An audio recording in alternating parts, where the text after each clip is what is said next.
Digital cable news మీరు మళ్ళీ చూడాలనుకుంటున్నారా? అయితే యూట్యూబ్ లో కదిరి డిజిటల్ కేబుల్ న్యూస్ అని సెర్చ్ చేయండి. ఛానల్ ను సబ్స్క్రైబ్ చేయండి. మా లేటెస్ట్ అప్డేట్స్, న్యూస్ అలర్ట్స్ మీ ఈమెయిల్ కు పొందండి. Please subscribe Kadiri digital cable news. మా న్యూస్ మీకు నచ్చినట్టయితే లైక్ చేయండి, షేర్ చేయండి.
నిన్నటి దినం సాయంత్రం Kadiri rural upgrade CI Niranjan Reddy గారు మరియు ఉమెన్ పిఎస్ఐ సుమతి గారు వారి సిబ్బందికి రాబడిన సమాచారం మేరకు వారి సిబ్బందితో పాటు కొండవనాయనపల్లె గుట్టల్లో సచివాలయం వెనుకల కొంతమంది వ్యక్తులు గంజాయి తీసుకొచ్చి పంచుకుంటున్నారు అనే సమాచారం వచ్చింది.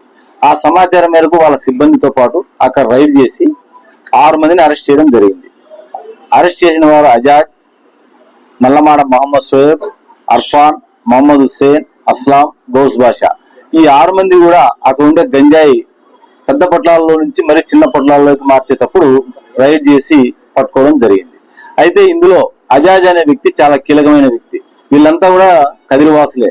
ఈ అజాజ్ అనే వ్యక్తి మహారాష్ట్రలోని సోలాపూర్ దగ్గర గల జల్గాం జిల్లా ఫైజాపూర్ లో రాజు అనే వ్యక్తి దగ్గర నుంచి తీసుకొచ్చి అక్కడి నుంచి ట్రైన్ లో పుట్టపర్తికి వచ్చిన తర్వాత అజాజ్ షోయబును పిలుచుకొని 2 వీలర్ లో ఈ కొండవనాయనపాలెం గుట్ట దగ్గరికి వస్తే మీద 4 కూడా వాళ్ళు తెచ్చిన ఈ గంజాయిని పంచుకోవాలా అనే సందర్భంలో పట్టుకోవడం జరిగింది. నాకు రాబడిన సమాచారం మేరకు పంచాయతీరాల సమక్షంలో వాటిని అన్ని సీజ్ చేస్తే అది సుమారు 10 కేజీల గంజాయిగా తేలింది. వారి వద్ద నుంచి 3 ద్విచక్ర వాహనాలు, 10 కేజీల గంజాయి, 5 సెల్ ఫోన్లు కూడా సీజ్ చేయడం జరిగింది. మా విచారణలో భాగంగా ఎంత కొనుక్కుంటున్నారు గంజాయి అంటే వారు చెప్పింది కేజీకి 2000 లొప్పున కొనుక్కుంటాము. అవి చిన్న చిన్న పొట్లాలు చేసి వారికి గతంలో పరిచయం ఉండే కదిరిలో ఉండే వాసులకు అమ్ముతాము. ఒక్కొక్క పొట్లం 500 నుంచి 700 రూపాయలకు అమ్ముకుంటాము. కేజీకి సుమారు 7000 నుంచి 10,000 రూపాయలకు మేము సంపాదిస్తాము అని చెప్పినారు. ఇందులో ఈ రాజు గురించి మళ్ళీ మేము సోలాపూర్ కు టీం డిప్యూట్ చేయడం జరిగింది.